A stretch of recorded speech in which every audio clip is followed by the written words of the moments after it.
こんにちは。行政書士社会保険労務士の大園です。中小企業経営のちょっといい話ということで動画をお送りをしております。今回は熱中症対策についてご紹介をしていきたいと思います。近年、夏、毎年最高気温を更新をする暑い夏が続いてくる中で、やはり熱中症にかかる方というのが増えてきております。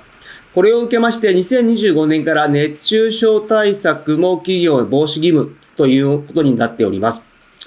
そして2025年、熱中症対策に使える助成金として、昨年はテレワークトータルサポート助成金というのをご紹介をしました。これは加算項目の中の一つとして熱中症対策ができるというものでありましたけれど、令和8年度に初めて熱中症対策に特化をした奨励金が創設されました。暑さに配慮した職場環境づくり奨励金と言われるものです。こちらはですね、中小企業ではなく、小規模事業者向けの奨励金になりますので、ぜひ小規模の事業者さんは使ってほしいと思います。今回の概要ですけれど、まずは、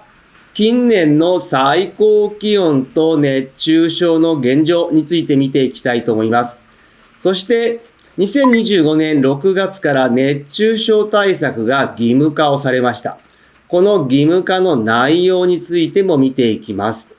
その上で、今回ご紹介をする熱中症対策に活用できる奨励金の概要、そのポイントについて説明をして、最後にですね、このような企業にこの奨励金活用してほしいというところをご紹介をしていきたいと思います。まずは最高気温と熱中症の現状になりますけれど、近年、東京都をサンプルに持ってきておりますけれど、最高気温がどんどん上がってきているという状況になっております。近年はですね、最高気温が東京都においては 38.5 度ということで過去最高という状況になっております。また、それに伴いまして熱中症の患者も増えてきているということで、熱中症患者、2016年は416人でしたが、2025年は1803人ということで、死傷者は前年比で 43% 増えている。また、亡くなる方もいるということで、このような状況を受けて、労働安全衛生規則が改正され、2025年、令和7年6月1日に熱中症対策が義務化をされたという状況になっております。やはりですね、2026年も暑い夏が予想されておりますので、熱中症気をつけてほしいと思います。そのような中で2025年6月から義務化をされた熱中症対策ですけれど、こちらはですね、熱中症による死亡災害の多発を踏まえた対策の強化ということで義務化をされております。そしてですね、暑さ指数28度以上、気温が31度以上の環境の下で、連続1時間以上、または1日4時間を超えて実施が見込まれる作業の方に義務が課せられているという形になります。ではですね、この義務ですけれど、どのようなことに取り組まなければいけないのかというと、まずは体制の整備ということで、早期発見の仕組み作りですね。暑さ指数計測をする、また担当者を設置をするといった取り組み。そしてその上で手順を作成をする、熱中症に対する措置のフローということになります。対応の方法ですとか応急措置、医療機関への連絡等の流れを作成をします。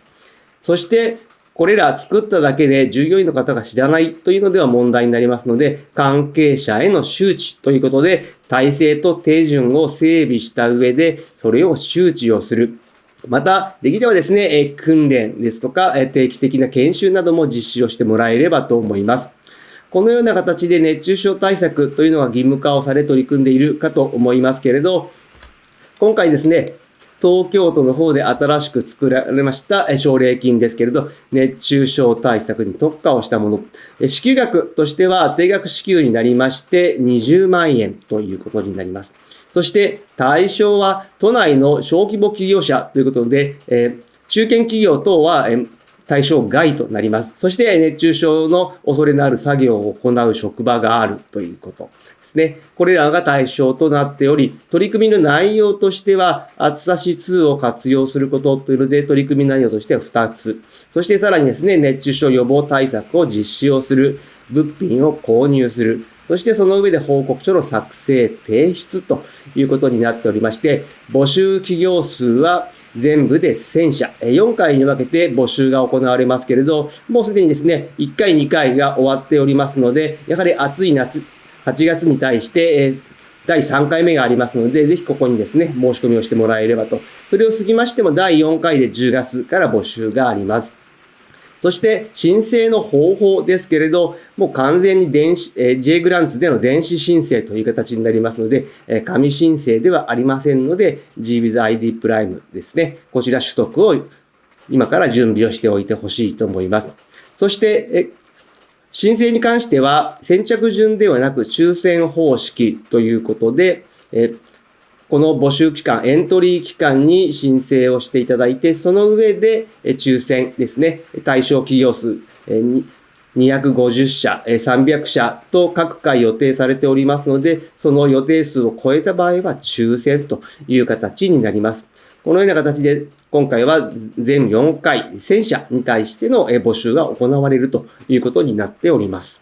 ではですね、この奨励金の注意点と申請のポイントですね。まずは、取り組みの内容として熱中症予防対策の実施というのがありましたけれど、どのようなことを行うのかというと、全部で5つ挙げられております。まずは、作業環境の管理。